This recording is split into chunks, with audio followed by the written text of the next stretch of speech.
Class को आरंभ करते हैं।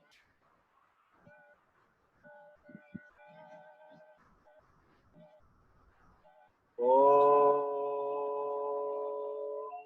भूर्भुवः स्वः तत्सवितुर्वरेण्यं भर्गो देवस्य धीमहि धियो यो नः प्रचोदयात्।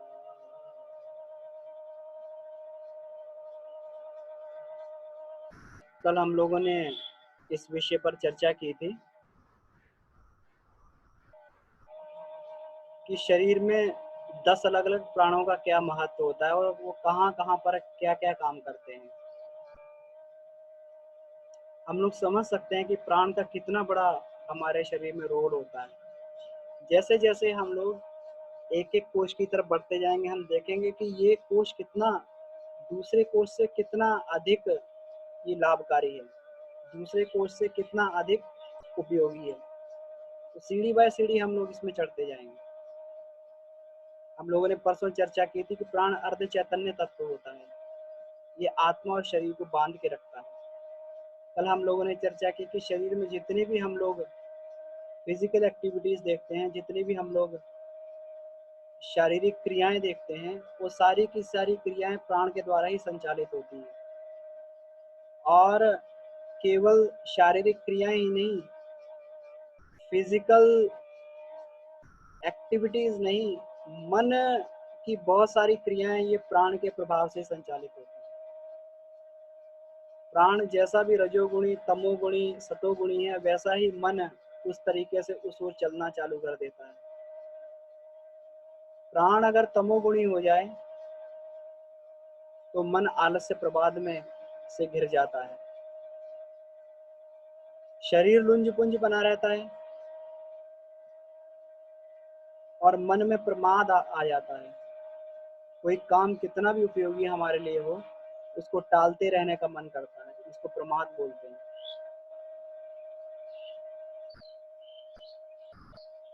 शरीर में रजोगुणी प्राण हो जाए, मन रजोगुण की तरफ भागे, तो व्यक्ति केवल और केवल सांसारिक वैभवों की तरफ ही, सांसारिक वैभव पाने के लिए ही चिंता करता रहता है। उसका चिंतन हमेशा सांसारिकता में ही आगे भटकेगा, चाहे वो अपने परिवार के बारे में, चाहे वो अपनी नौकरी के बारे में अत्यधिक चिंता करता है, चाहे वो अत्यधिक संसाधनों को इकट्ठा करने के लिए चिंता करता है। एक लेवल से ऊपर जो है उसका जब चिंतन संसारिकता में जाता, तो इसका मतलब मानना चाहिए कि रजोगुण बढ़ गया, प्राण रजोगुणी हो गया। और अगर मन खुद से ही स्वाध्याय की तरफ लगने लगे, खुद ही कहे कि आसन करना है, प्राणायाम करना है, योग करना है, तो मानना चाहिए कि सतोगुण का उदय हुआ। इसीलिए भगवान कृष्ण ने कहा कि मनुष्य खुद कुछ नहीं करता है, गुण है गुणेषु वर्तन्ते इति मत्वा न संजते। गुण ही गुणों में बरतते हैं। जैसे गुण का चुंबक हमने अपने अंदर जैसे बना लिया, अपने आप को जिस गुण रूपी हमने मैग्नेट बना लिया, तो उसी उसी गुण को वो हमारा जो है ये मैग्नेट खींचने लगेगा। तो प्रधान कार्य हमारा ये होता है कि अपनी आहार विहार को सतोगुणी बनाया जाए, तमोगुण रजोगुण को घटाया जाए, क्योंकि जैसा खाए अन्न वैसा बने मन। ये इसमें अन्न और मन के बीच में एक जो सेतु होता है, ये सेतु ही प्राण है, क्योंकि अन्न का प्रकटीकरण प्राण है, या फिर प्राण को अगर सॉलिड कर दिया जाए तो अन्न बन जाता है।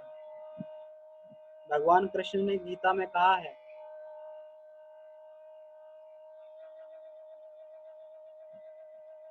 कि सारे के सारे भूत, जितनी सृष्टि, जिनकी सबकी सृष्टि हुई, ये के सारे ये अन्न से बने हैं। अन्नादि भवन्ति भूतानि। और जितने भी जो अन्न बना है, ये प्राण से बना है। पर्जन्यान्न विसंभव। पर्जन्य यानी प्राण से अन्न बनता है। और पर्जन्य यज्ञ से पैदा होता है।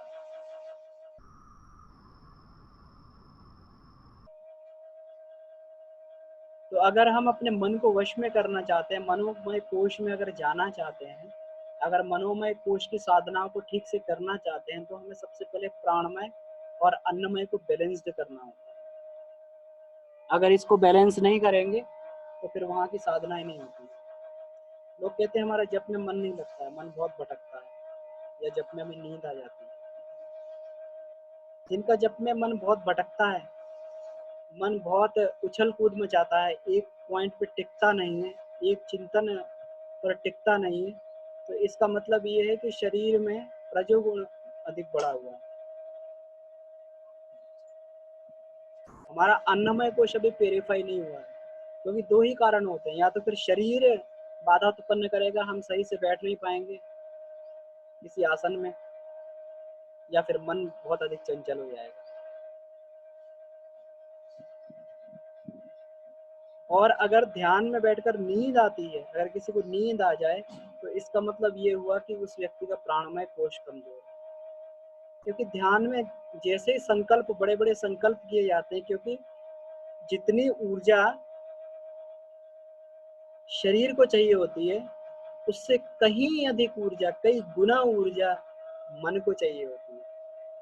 लोग जो दिमागी काम करते हैं वो बड़े दुबले पतले होते हैं, मेंटल वर्क करते हैं वो कभी इतना अधिक शारीरिक विकास नहीं हो पाता है। क्यों? क्योंकि मन उतनी ऊर्जा खर्च कर देता है, उतने वाटेज को खर्च कर देता है, उतना वोल्टेज, उसको हाई वोल्टेज चाहिए। और जब ये कार्य अपनी उपत्तिकाओं को, चक्रों को जागृत करने का हो, जब अंदर की ग्रंथियों को तोड़ने का कार्य हो, तो और भी अधिक ऊर्जा, कई गुना, 100 गुना ऊर्जा चाहिए होती है। और जब ये ऊर्जा चाहिए होती है, जैसे ही हम किसी पर फोकस करते हैं, अपनी पूरी की पूरी ऊर्जा को झोंकते हैं, तो नींद आने लगती है। इसका मतलब यही है कि शरीर के पास उतनी ऊर्जा नहीं है जिसकी रिक्वायरमेंट की गई है, जितना मांगा गया है। तो शरीर के पास ऊर्जा प्राप्त करने का एक ही माध्यम होता है कि उसको नींद आ जाती है, सुस्ती आ जाती है, ध्यान में लोग अचेतन अवस्था में चले जाते हैं। और अगर प्राणमय कोश मजबूत होगा तो बिल्कुल एकदम सहजता से ध्यान चलता हुआ चला जाता है, और वो तीव्र संकल्प से हम अपने अंदर की उपत्तिकाओं को, चक्रों को, भ्रमरों को, इनको जागृत कर लेते हैं। तो जिसका प्राणमय कोश, अन्नमय कोश कमजोर होगा, वो मनोमय कोश में आगे नहीं बढ़ सकता। क्योंकि जितनी भी मन से उपलब्धियां, जितनी चक्रों की उपलब्धियां और ये सारी उपलब्धियां हैं, ये हमें तभी हस्तगत होती हैं जब हमारा ये कोश स्ट्रांग होता है। तो हर एक कोश जो है एक दूसरे से जुड़े हुए हैं, किसी एक कोश को छलांग के दूसरे कोश को पार नहीं किया जा सकता।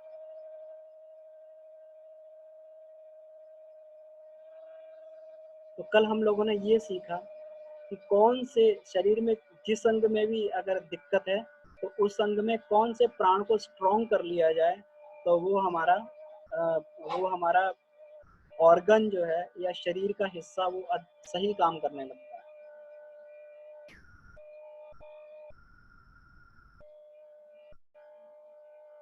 अगर हार्ट में बिजली की सप्लाई कम हो रही है, तो हमें प्राण और नाक को स्ट्रॉन्ग करना पड़ेगा।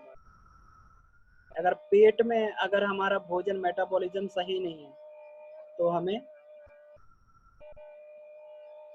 समान और त्रिकल को ठीक करना पड़ता है। अगर मलमूत्र का विसर्जन ठीक से नहीं हो रहा है,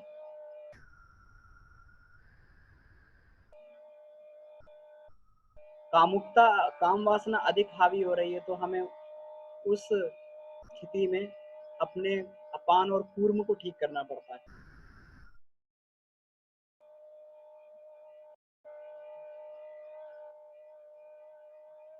कंठ से संबंधित समस्याएं हैं, थायराइड से संबंधित समस्याएं हैं,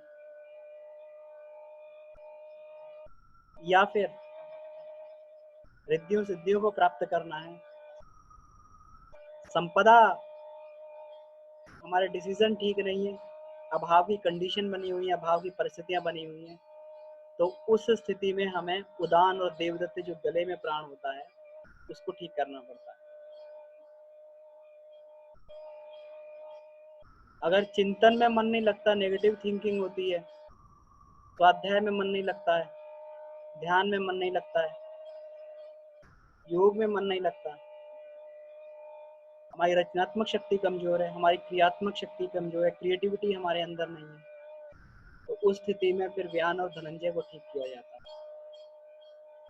ये सारे के सारे ये बॉडी के एक्शंस में हम लोगों को उस प्राण पर हम लोगों को फोकस करना पड़ता है। अब हम लोग जान गए होंगे कि अगर बॉडी में दिक्कत है तो कहाँ पे फिर हमें फिर हमें स्विच को दबाना है कि वो दिक्कत ठीक हो जाए। ये प्राणों का प्रभाव है। जो प्राण का जो मेन जो सेंटर होता है, जो उसका डिपॉजिट केंद्र होता है, वो मूलाधार होता है। मूलाधार को हमारे शरीर का साउथ पोल बोला जाता है, यानी दक्षिणी ध्रुव बोलते हैं। जो ये वाला हमारा ब्रह्मरंध्र है, इसको नॉर्थ पोल बोलते हैं, उत्तरी ध्रुव बोलते हैं। और ये जो हमारा मूलाधार होता है, मलमूत्र स्थान के बीच में जो पोला स्थान होता है, यहाँ पर मूलाधार कुंडली रहती है, इसको मूलाधार बोलते हैं, जहाँ पे रीढ़ की हड्डी खत्म होती है उसके नीचे। ये हमारा शक्ति का केंद्र होता है। ये ऊपर ज्ञान का केंद्र है तो नीचे शक्ति का केंद्र है। अगर ऊपर शिव है तो नीचे पार्वती है। और इन दोनों की बैलेंस्ड ग्रोथ ही व्यक्ति को बैलेंस्ड बना सकती है। अगर किसी की शक्ति अधिक हो जाए और ज्ञान कम पड़ जाए तो उसकी शक्ति उसके ऊपर डोमिनेंट हो जाती, व्यक्ति राक्षसी प्रवृत्तियों में संलग्न हो जाता है, रावण की तरह। और शक्ति कम पड़ जाए और ज्ञान अधिक बढ़ जाए तो फिर उसका प्रैक्टिकल ज्ञान का प्रैक्टिकल नहीं व्यक्ति अपने जीवन में कर पाता, उसका प्रकटीकरण अपने जीवन में नहीं कर पाता। तो दोनों ही बिंदुओं का बैलेंस्ड बना के हमें चलना पड़ता है। तो जब भी हम लोग जप करते हैं, ध्यान करते हैं, तो ब्रह्मरंध्र से शक्ति एंटर होती है अंदर। जो पृथ्वी के जो उत्तरी और दक्षिणी ध्रुव होते हैं, नॉर्थ और साउथ पोल होते हैं, पोल्स पर अलग अलग तरीके का प्रकाश दिखाई देता है। वैज्ञानिकों को ये प्रकाश मालूम नहीं पड़ा इसमें ये किस तरीके का प्रकाश होता है। उसको वो लोग एक टर्म दे दी उन्होंने, उसको अरोरा बोरेलिस कहते हैं। अरोरा बोरेलिस, अलग अलग तरीके का प्रकाश वहां पर दिखाई देता है। वैज्ञानिकों ने यहाँ तक अंदाजा लगाया कि जो सूर्य से आने वाली इलेक्ट्रोमैग्नेटिक रेज हैं, ये यहाँ पर आके पृथ्वी का जितना पूरा संतुलन बना हुआ है, जितनी मैग्नेटिक फील्ड पृथ्वी की ये बनती है, ये पूरी की पूरी इसी के कारण बनती है। ये चुंबक तत्व का जो आदान प्रदान होता है, या दिव्य विभूतियों का, या फिर और ग्रहों से जो अंतर्ग्रही जितने हैं, जो हमारी स्पेस से जितनी कॉस्मिक एनर्जी आती है, वो इन्हीं ध्रुवों पर पहले आती है और इन्हीं ध्रुवों से जो है इसका आदान प्रदान होता है। इसीलिए पृथ्वी हमारी टिकी हुई है। और जितना हमारा सर्वाइवल कंडीशन बनी हुई है, ये सर्वाइवल कंडीशन जो ह्यूमन की सर्वाइवल कंडीशन केवल केवल इन्हीं के कारण होती है।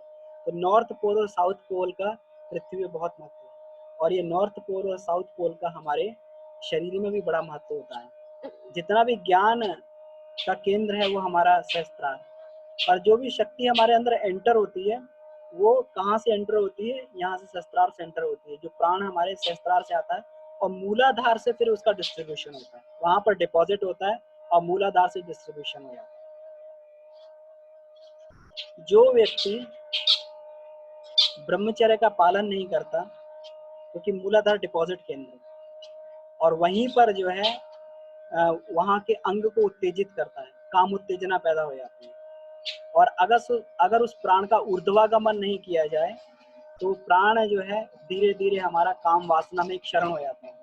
और जैसे ही काम वासना में क्षरण हो जाता है प्राण का, तो अत्यधिक काम सेवन से व्यक्ति के ये जो पांचों प्राण है ये कमजोर पड़ जाते हैं। शरीर में कॉन्स्टिपेशन हो जाती है, दिमाग काम करना बंद कर देता है, दिमाग खोखला हो जाता है, श्वास प्रश्वास बहुत तेज हो जाते हैं, भोजन पचना बंद हो जाता है।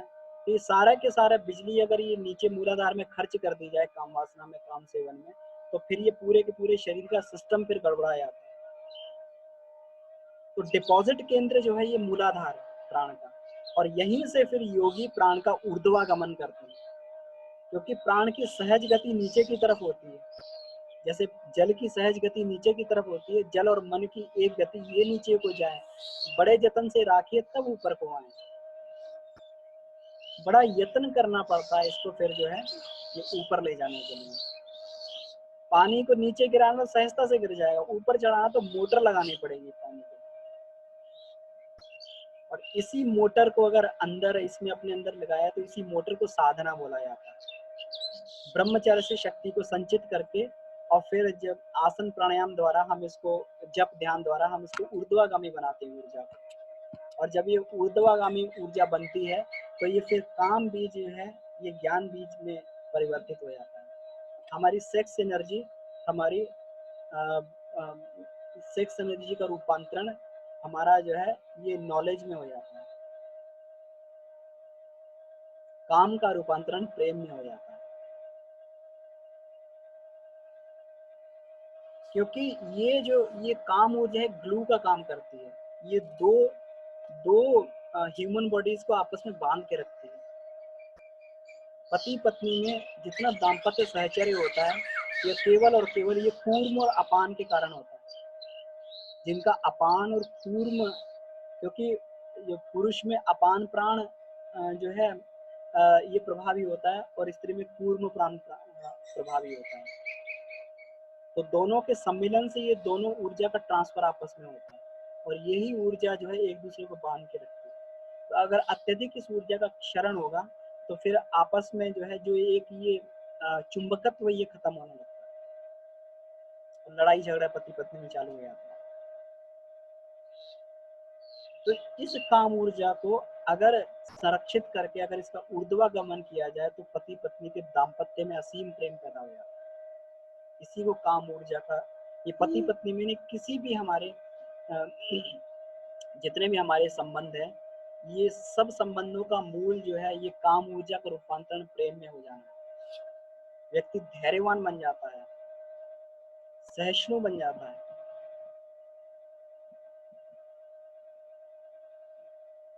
ये केवल और केवल इसी वजह से होता है कि मूलाधार की ऊर्जा का रूपांतरण सहस्त्रार में कर दिया गया और व्यक्ति एक एक धीरे धीरे एक एक चक्रों को पार करता हुआ ये शक्ति जो है ये शिव में विलीन हो जाती है।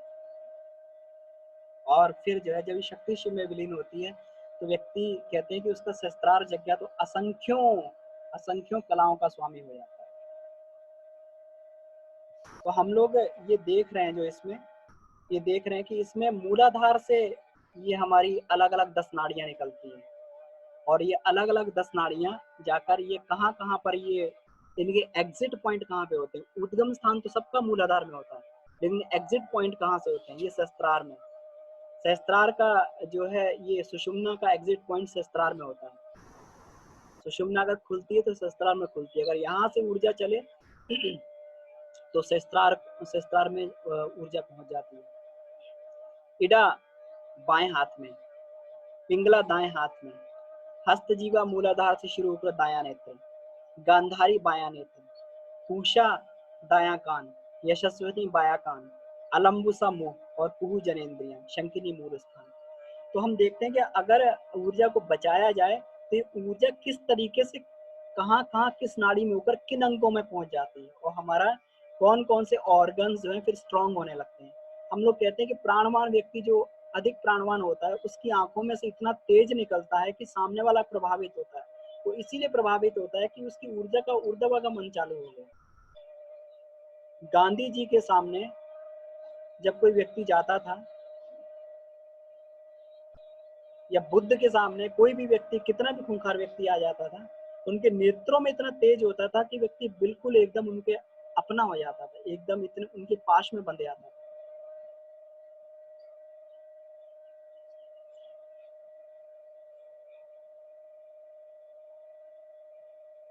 गांधी के सामने जब अंग्रेज जाते थे तो उनको इंस्ट्रक्शन दी जाती थी कि गांधी से कभी आंख से आंख मिलाकर बात मत करना, क्योंकि अगर तुम आंख से आंख मिलाओगे कि उनके नेत्रों से इतना तेज बहता है कि तुम भी फिर वही करोगे जो गांधी चाहेंगे। बुद्ध के सामने खूंखार अंगुलीमाल डाकू भी आकर अपना पूरा का पूरा आत्मसमर्पण कर देते हैं। क्यों? क्योंकि उनकी आंखों से इतना तेज निकलता था, उनकी वाणी से इतना ओज निकलता था।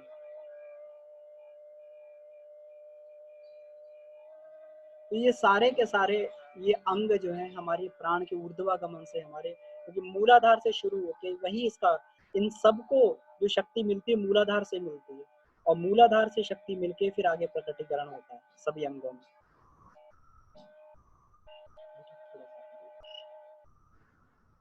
इसके बाद में अब इसमें प्राणमय कोश का जागरण जो है ये कहाँ पर, ये किस तरीके से बोला गया है, ये गायत्री मंजरी के 19, 20 और 21 श्लोकों में ये आदि गुरु, आदि योग गुरु भगवान शंकर पार्वती को बता रहे हैं। ऐश्वर्यम पुरुषार्थश्च तेज ओजो यशस्तथा प्राण शक्त्या तु वर्धन्ते लोकानामित्य संशयम। प्राण शक्ति से मनुष्य ऐश्वर्य, पुरुषार्थ, तेज ओज एवं यश निश्चय ही बढ़ते हैं। ऐश्वर्य मतलब मैनेजमेंट पावर, पुरुषार्थ मतलब हार्ड वर्किंग, तेज ओज शरीर का जो ओरा, शरीर का जो बल है ये तेज ओज कहलाता है। यश, यश मतलब सभी की प्रशंसा, यश मतलब कीर्ति, सभी की प्रशंसा उस व्यक्ति का, सभी की प्रशंसा का अधिकारी बन जाता है, यश फैलता है उसका। इसके बाद ये बोला गया है कि ये बनते कैसे हैं, प्राणमय कोश की संरचना कैसे हुई है। पंचभिस्तु महाप्राणैर्लघुर प्राणैश्च पंचभिः एतहि प्राणमयः कोशो जातो दश विरुत्तमम्। 5 महाप्राण और 5 लघु प्राण, इन 10 से उत्तम प्राणमय कोश बना है। इन 10 प्राणों से उत्तम प्राणमय कोश बना है। अब इसका उपाय क्या है, किस तरीके से इसको ठीक करना चाहिए, तो भगवान शंकर बोलते हैं बंधेन मुद्रया चैव प्राणायामेन चैव हि एषः प्राणमयः कोशो यत्मानं तु सिद्ध्यति। बंद मुद्रा और प्राणायाम द्वारा यत्नशील पुरुष को यह प्राणमय कोश सिद्ध होता है, यानी यह प्राणमय कोश की सिद्धि प्राप्त हो जाती है। ऐसे नेक्स्ट,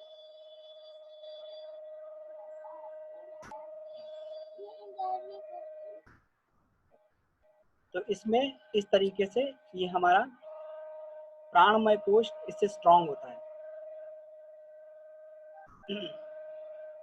इसके बाद में जो इसका पहला उपाय होता है प्राणायाम, तो गुरुदेव ने 9 तरीके के प्राणायाम गायत्री महाविज्ञान भाग 3 में लिखे हैं। तो वो सारे प्राणायाम के हम लोग प्रैक्टिस कर सकते हैं, लेकिन जो सबसे उपयोगी प्राणायाम है, ये 3 प्राणायाम इस तरीके के होते हैं जो डेली रूटीन में हर कोई व्यक्ति और हर उम्र का व्यक्ति, हर स्थिति का व्यक्ति कर सकता है। और एक विशेष प्राणायाम इसमें होता है जो उपचार के पॉइंट ऑफ व्यू से हम लोग इसका प्रयोग करते हैं। तो नाड़ी शोधन प्राणायाम, तो नाड़ी शोधन प्राणायाम जो ये 72,000 नाड़ियां होती हैं, 72,000 नाड़ियों में प्रमुख नाड़ियां जो होती हैं, इन्हीं से आगे डिस्ट्रीब्यूशन होता है। तो 10 नाड़ियों की हमने चर्चा की, इन नाड़ियों से प्राण होकर जाता है, या इन्हें इलेक्ट्रिसिटी, हम लोग ये भी कह सकते हैं, ये इलेक्ट्रिसिटी कैरी करने वाले कंडक्टर हैं। ये नाड़ियां इलेक्ट्रिसिटी कैरी करने वाले कंडक्टर हैं।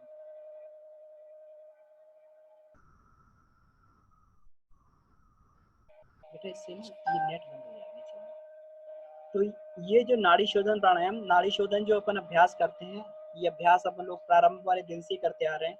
3 बार लेफ्ट टू लेफ्ट, मतलब ईडा नाड़ी साफ होती है, 3 बार राइट टू राइट, और फिर एक बार जो दोनों नोस्ट्रिल से करते हैं तो प्राण जो सुषुम्ना में अवस्थित हो जाता है। इस तरीके से हम लोग नाड़ी शोधन प्राणायाम करते हैं। नाड़ी शोधन प्राणायाम के प्रतिदिन हमें ये कम से कम 3 से 5 राउंड तक करने चाहिए। और प्रारंभ में नाड़ी शोधन प्राणायाम अधिक करना पड़ता है, क्योंकि हमारी नाड़ियों में ब्लॉकेजेस होते हैं, और वो ब्लॉकेजेस होने के कारण फिर प्राण आगे नहीं जाता। तो अब हम लोग जान सकते हैं कि जहां पर भी प्राण का ब्लॉकेज हो जाएगा, तो उससे आगे जो उससे ऑर्गन जुड़ा हुआ है वहां सप्लाई कम हो जाएगी। इसीलिए गुरुदेव ने, इसी आधार पर गुरुदेव ने कहा कि प्राणायाम से आदि व्याधि निवारण, प्राणायाम से शारीरिक और मानसिक दोनों रोगों को ठीक किया जा सकता है। क्यों? क्योंकि प्राणायाम जो है ब्लॉकेज को खोलता है और अतिरिक्त प्राण को, अत्यधिक सप्लाई को वहां पर भेजता है। कोई भी इक्विपमेंट है, अगर उसको कम सप्लाई दी जाएगी, पंखे को कम सप्लाई दी जाएगी, तो बहुत कम घूमेगा, उसके उसके जो है रोटेशन जो है आरपीएम बहुत कम बनेंगे, और वही सप्लाई तेज कर दी है तो आरपीएम बहुत तेज हो जाएगा। इसी तरीके से जिस भी अंग में प्राण की सप्लाई को अधिक भेजा जाए तो वहां पर जो है वो अंग और अधिक क्रियाशील हो जाता है। तो नाड़ी शोधन प्राणायाम का ये बहुत बड़ा बेनिफिट है। तो नाड़ी शोधन प्राणायाम सभी, कोई भी किसी भी उम्र का व्यक्ति किसी भी तरीके का, चाहे वो हार्ट पेशेंट हो, चाहे वो बेड रिडन हो, बिस्तर पर लेटे लेटे भी ये नाड़ी शोधन प्राणायाम बिल्कुल आराम से किया जा सकता है।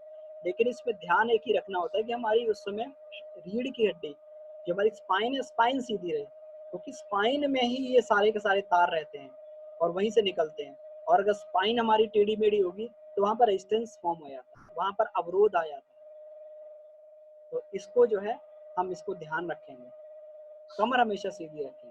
और दूसरी बात जो प्राणाकर्षण किसी भी प्राणायाम में सबसे उपयोगी होती है, संकल्प होती है। प्राण हमेशा संकल्प से आगे बढ़ता है, क्योंकि संकल्प जो है प्राण का प्रारूप है। प्राण अगर बढ़ेगा तो वो विचार से जाएगा, या तो भावनाओं से जाएगा, या फिर संकल्प को कैरी करके जाएगा। तो संकल्प पर कैरी होके आएगा। तो जितना संकल्प हमारा प्रबल होगा, संकल्प जितनी थिंकिंग हमारी प्रबल होगी, उसी हिसाब से प्राणायाम उतना बेनिफिट करेगा। और प्राणायाम का जो ये काम करता है, ये प्राणायाम इसी तरीके से काम करता है जैसे हमारे टायर में जो है वॉल्व होता है। टायर में वॉल्व होता है। टायर में वॉल्व का ये काम होता है कि जैसे हम पंप से उसमें हवा भरते हैं तो हवा अंदर चली तो जाती है, लेकिन फिर बाहर नहीं आती, वो उसी में अंदर रुक जाती है। इसीलिए प्राणायाम में हम विधिवत, जो हमारी नॉर्मल जो श्वास प्रश्वास क्रिया होती है, इसमें प्राण अंदर भी जाता है, बाहर निकलता रहता है, अंदर जाता है, बाहर निकलता रहता है। और ये उतना ही काम कर सकता है जितना हमारा डे टू डे हमारा रूटीन वर्क होता है। लेकिन प्राणायाम की क्रिया में प्राणायाम को, इसमें विधि पूर्वक प्राणायाम को स्थापित किया जाता है। इसीलिए हम लोग इसमें ये भावना करते हैं कि प्राण अंदर जा रहा है, सोलर प्लेक्सस चार्ज हो रहा है, मतलब स्थापना हो रही है, और इस प्राण से स्थापना होकर फिर अंग प्रत्यंग की आदि व्याधियों को ये दूर कर रहा है, और फिर जो है टॉक्सिक के रूप में ये धुआं बाहर जा रहा है। तो ये बिल्कुल भावना जितनी स्ट्रांग रखेंगे उतना हमारा प्राणायाम प्रभावी हो जाएगा। नेक्स्ट प्राणायाम हमारा जो है प्राणाकर्षण प्राणायाम होता है।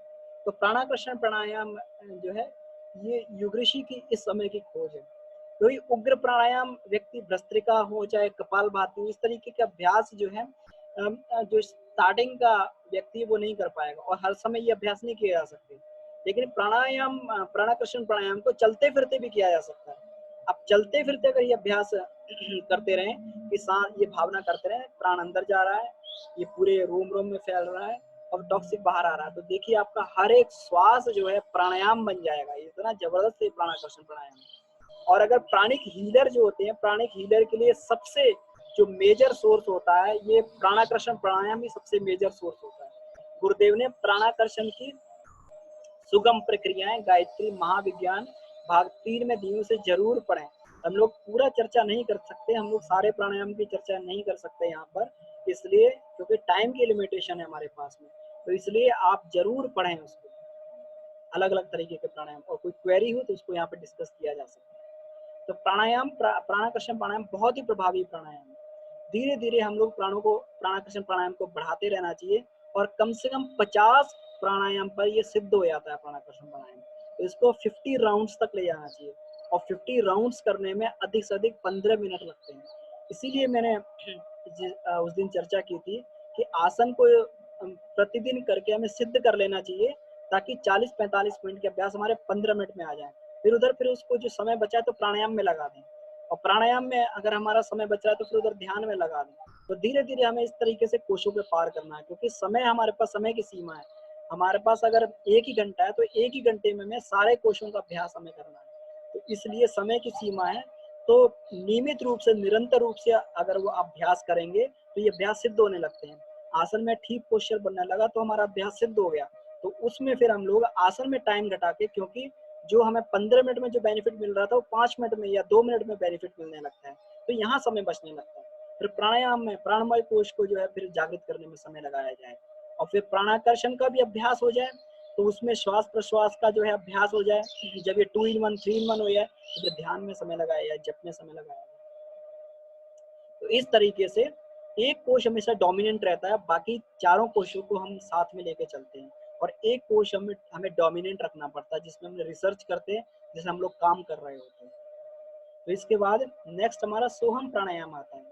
तो सोहम प्राणायाम के बारे में देखिए, इसमें एक एक प्राणायाम के बारे में ये दिया हुआ है कि 72,000 जो हमारी नाड़ियां हैं, ये पूरा का पूरा जाल एक शरीर में कुंडलनी से फैला हुआ है। कुंडलनी मतलब कहाँ रहती है? कुंडलनी हमारी यहाँ पर मूलाधार में कुंडलनी रहती है, और वही कुंडलनी जो ऊर्जा का, मूलाधार में कुंडलनी ही हमारे ऊर्जा का केंद्र है या शक्ति का केंद्र है, और वहीं से पूरा डिस्ट्रीब्यूशन होता है। उनमें से 72 नाड़ियां प्रमुख होती हैं, और उनमें से 10 नाड़ियां होती हैं, और इनके बारे में इसको जो योगियों को ज्ञान होना चाहिए, ताकि इसको विजुअलाइज किया जा सके। संकल्प करते समय हम विजुअलाइज कर सकें कि प्राण किस नाड़ी से होकर कहाँ जा रहा है, और कौन से भाग में कमी है, तो कहाँ से होकर प्राण कहाँ पे जा रहा है, उस भाग में हम लोग संकल्प से प्राण को भेजेंगे। तो नाड़ी शोधन प्राणायाम हुआ। नाड़ी शोधन की विधि हम लोग जानते ही हैं।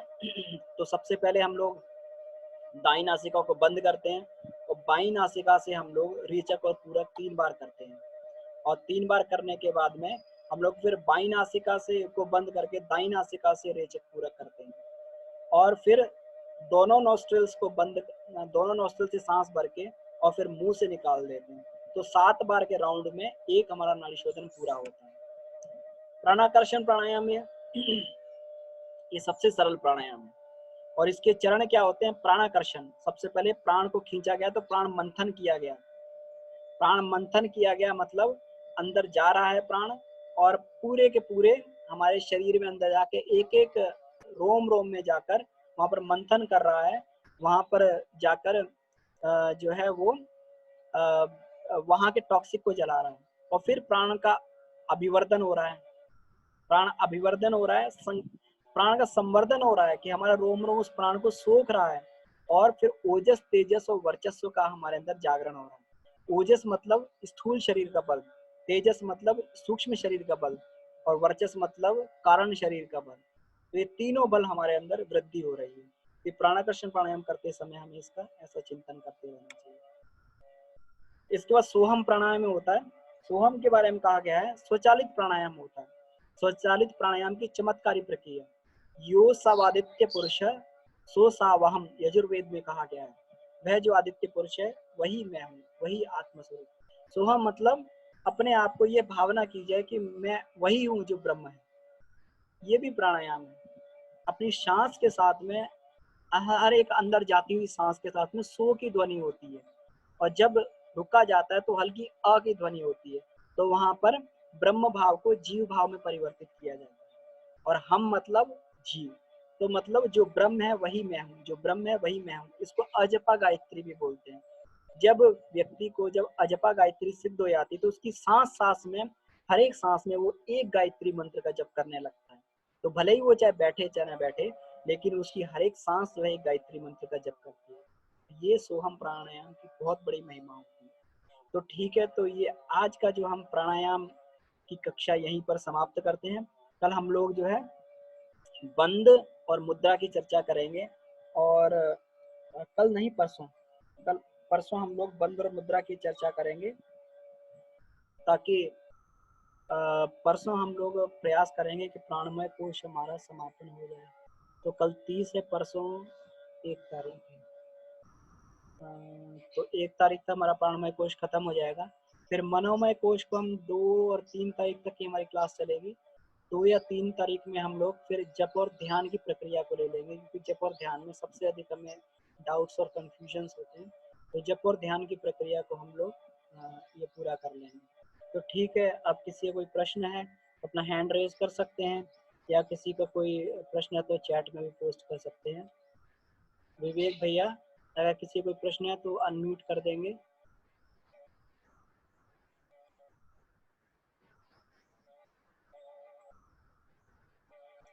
जो भी अपना प्रश्न पूछना चाहें। विवेक भैया शायद नहीं है इसमें। हाँ, आ गए हैं। तो पहले मैं इनको होस्ट बना, को होस्ट बना। जी भैया, आप को होस्ट हैं, तो आप अपने आप हाँ, बैटरी चली गई। जी जी भैया, कुछ प्रश्न था क्या आपका? नहीं, चेतन का हैंड रेज है, उसको मैं एक बार अनम्यूट करता हूँ। जी जी चेतन भैया। हाँ चेतन। हाँ हेलो, प्रणाम भैया, सबको नमस्कार। जी और मैं ये पूछ रहा हूँ कि जो नाड़ी शोधन प्राणायाम है उसको कितने बार, मतलब कितने टाइम करना चाहिए, कितने बार उसका चरण शुरुआत करना चाहिए और कैसे उसको बढ़ाना चाहिए और कितने पे उसको स्टेबल कर देना चाहिए? नाड़ी शोधन जो है 3 से 5 राउंड बहुत होता है। 3 से 5 राउंड तक उसको किए जाएं, और धीरे धीरे जब फिर हमारा जो इसमें भस्त्रिका के साथ में हम लोग नाड़ी शोधन जो करने लगते हैं, तो फिर ये जो है एक ही हमारे राउंड में ये बहुत सारे राउंड हो जाते हैं। ये 5 राउंड फिर अकेला ही ये पूरा उसके बराबर हो जाता है। तो भस्त्रिका के साथ में तो शुरू में हमने 3 से 5 राउंड करें, फिर जैसे जैसे हमारी नाड़ियाँ शुद्ध हो जाएंगी, फिर हमें अधिक नाड़ी शोधन करने की आवश्यकता नहीं रहेगी। तो फिर भस्त्रिका के साथ में हम लोग एक बार ही नाड़ी शोधन कर लेंगे, तो हमारा जो नाड़ियाँ शुद्ध हो जाएंगी, फिर हम लोग प्राणायाम की तरफ आगे बढ़ सकते हैं। नाड़ी शोधन के बाद क्या भस्त्रिका? इसमें नाड़ी शोधन जो प्राणायाम करते हैं, तो फिर जो दूसरा हम जो तरीका हमने बताया भस्त्रिका के साथ में नाड़ी शोधन करने का तरीका, अच्छा। तो अगर हमारी लंग्स हमारे स्ट्रांग हो जाएं और हार्ट और बीपी के पेशेंट नहीं है, तो हम लोग भस्त्रिका के साथ में नाड़ी शोधन को जोड़ सकते हैं। और फिर उसमें जो है हमारा एक ही राउंड में हमारी पूरी की पूरी नाड़ियों की क्लीनिंग हो जाती है। फिर सीधे हम लोग तुरंत एकदम लोग फिर प्राणाकर्षण प्राणायाम में आ सकते हैं, सोहम में आ सकते हैं। उसमें कैसे करते हैं उसको भी एक बार बता दीजिए, उसमें भस्त्रिका के साथ कैसे करते हैं नाड़ी शोधन? भस्त्रिका के साथ नाड़ी शोधन के लिए हम लोग 8 टाइम्स हम लोग जो है लेफ्ट टू लेफ्ट ही लेफ्ट से हिचक लेफ्ट से पूरा करते हैं, इस तरीके से देखिए। तो उसमें पंप के साथ में किया जाता है। तो इस तरीके से 8 टाइम लेके और फिर जो है 9th टाइम फिर जोर से सांस खींचते हैं, और 9th टाइम अपने लेफ्ट से इसको निकाल देते हैं, और फिर राइट से ये प्रोसेस करते हैं।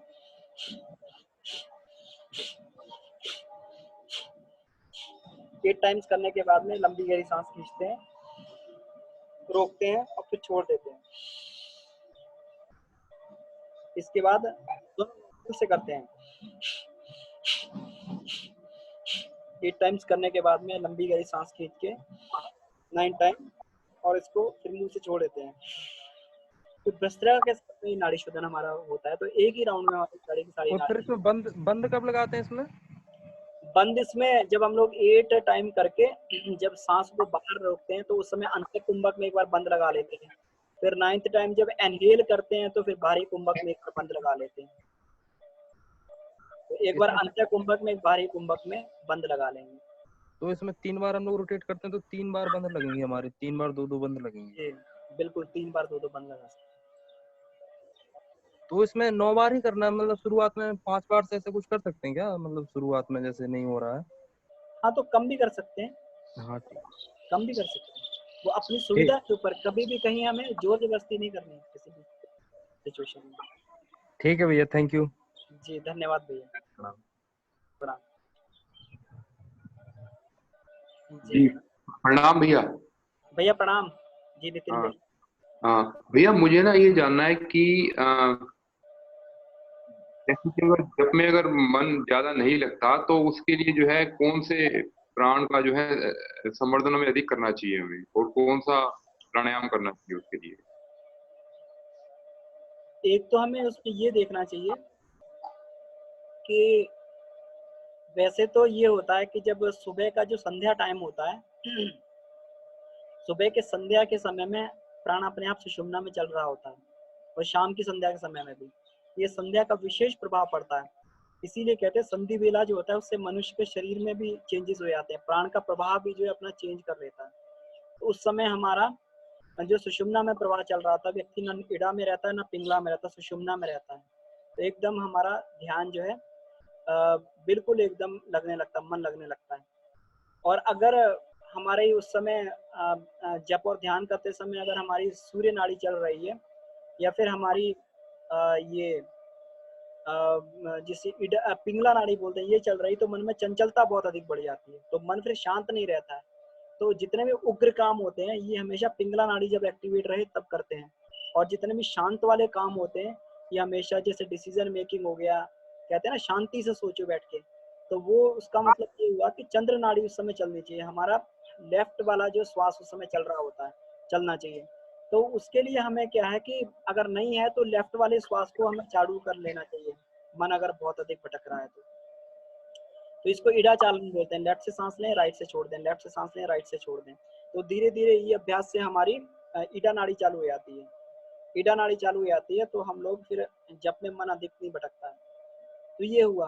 और आहार विहार का इसमें हमें सात्विक होना चाहिए, आहार विहार का बहुत फर्क पड़ता है। अगर ये सात्विक नहीं होगा, मन में रजोगुण बढ़ेगा तो ये फिर हमें भी डिस्टर्ब करेगा। और साथ में अगर इसमें नींद आ रही है तो नींद आने के लिए नाड़ी शोधन करने के बाद 5 से 10 राउंड हमें प्राणाकर्षण प्राणायाम के कर लेने चाहिए।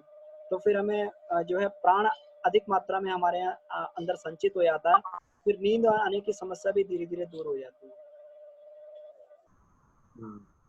जी भैया, भैया आपने जो एक प्राणायाम तो बताया कि जो लेफ्ट से लेके राइट में छोड़ना है, इसके साथ में हम ये भी कर सकते हैं कि लेफ्ट से लिया और लेफ्ट से ही छोड़ देना है, ये कैसा रहेगा इसके अंदर?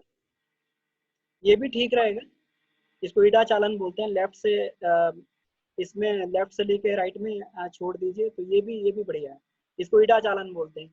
और लेफ्ट से लेके राइट में छोड़ेंगे तो उसको चंद्र भेदन बोलते हैं। तो ये क्या कूलनेस बढ़ाता है बॉडी में।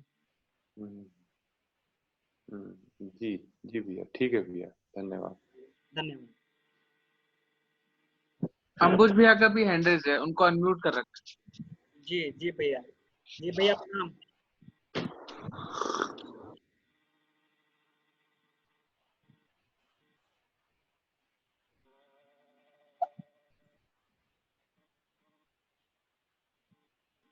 जी अंबुज भैया भी हाँ अब हो गए, अनम्यूट हो गया अंबुज भैया। अंबुज भैया प्रणाम, अपना प्रश्न पूछिए।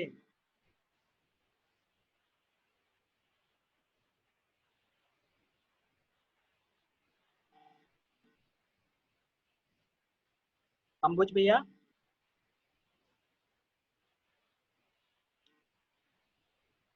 दोबारा म्यूट हो गए, अंबुज भैया दोबारा म्यूट हो गए, ऑडियो में प्रॉब्लम आ रही है उनके। अंबुज भैया आप अपना जी भैया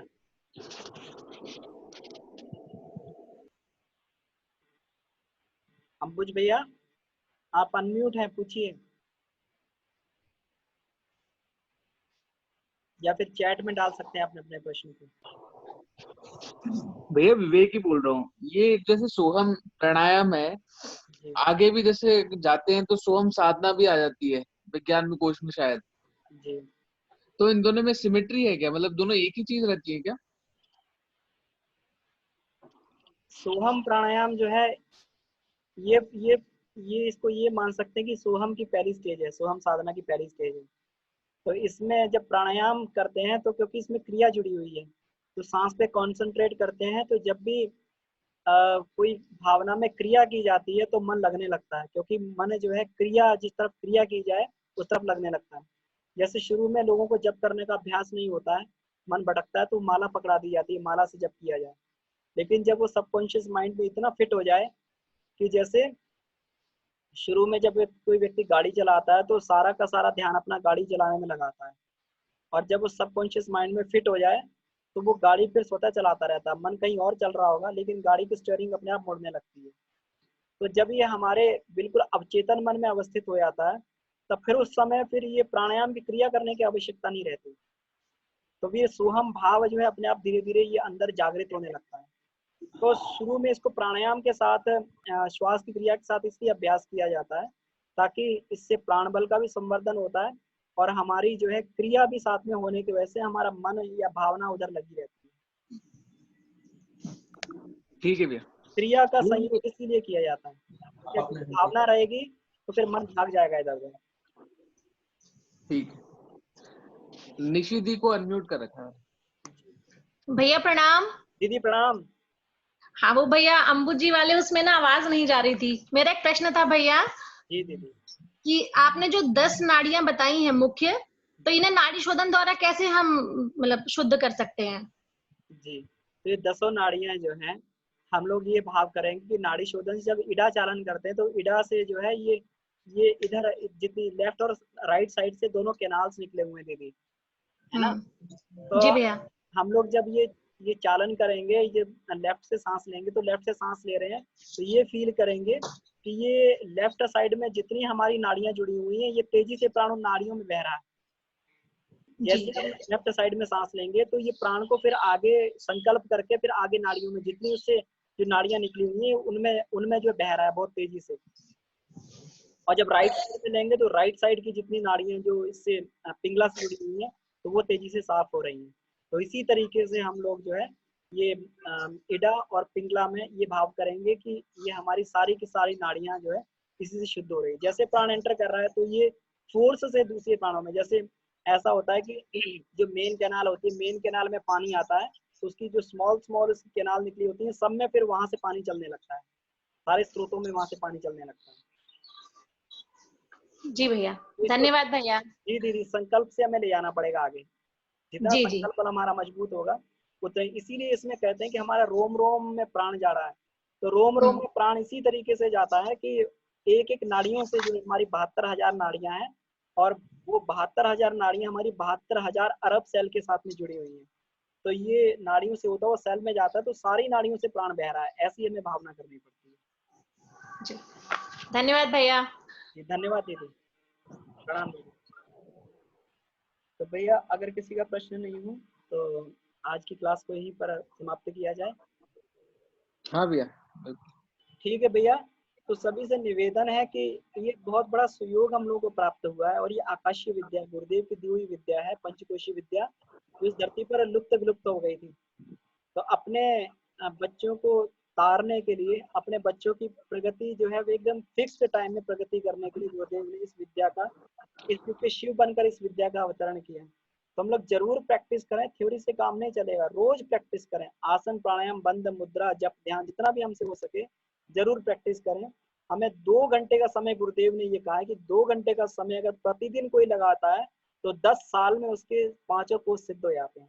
यानी 10 साल में उसको 5 कोषों में एंट्री मिल जाएगी। मतलब 30-30% तो हम हर कोष में पास हो जाएंगे। इस कोष में तो ये भी है कि 5% भी, अगर 1% भी किसी को एंट्री मिल गई तो इसका मतलब उसको सिद्ध हो गया, उतनी सिद्धि मिल गई। यहाँ 100 में से 1 नंबर वाला भी पास हो जाता है। तो इसलिए जरूर करें और जरूर करें। इसके साथ ऐसा नहीं कि आप अकेले हैं, गुरुदेव आपके साथ में खड़े हैं। जिस दिन भी आप, जिस क्षण भी आप प्रैक्टिस करना चालू करेंगे, गुरुदेव की प्रेरणा, गुरुदेव का आत्मबल आपके साथ में जुड़ जाएगा और बिल्कुल ऐसे ऐसे आपको ले चलेगा जैसे कोई व्यक्ति अगर पैदल चल रहा होता है तो उसको मोटरसाइकिल मिल जाती है, मोटरसाइकिल की सवारी से और तेज हो जाता है। तो गुरुदेव बिल्कुल अपने कंधों पर बैठा के जो है उसको दौड़ाने लगते हैं। तो इसलिए आप सभी से निवेदन है, प्रैक्टिस जरूर करें और उस युग का फायदा उठाएं। जो इस युग में मिल रहा है वो कभी नहीं मिलेगा। और जो इस युग में रहते हुए भी, जो कोरोना के समय में जो हमें ये क्लासेस मिल रही हैं, ये विवेक भैया को बहुत बहुत धन्यवाद इसके लिए, जिन्होंने ये ऑर्गेनाइज किया पूरा का पूरा प्रोग्राम। तो हम सभी लोग जो है इसमें कम से कम ऐसा प्रयास करें कि ये जितने भी 19 दिन हमें मिले, 19 दिन में एटलीस्ट हमारी जो है ये साधना चालू हो जाए और तीव्र गति से आगे बढ़ने में। सभी को धन्यवाद। इसी के साथ में ये शांति पाठ के साथ में परम पूज्य गुरुदेव वंदनी माता जी को नमन करते हुए इस क्लास को समाप्त करते हैं।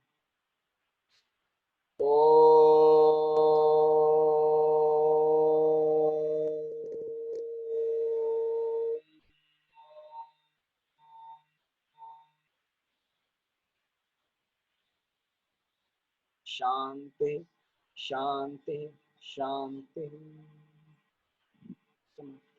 आप सभी को बहुत बहुत धन्यवाद।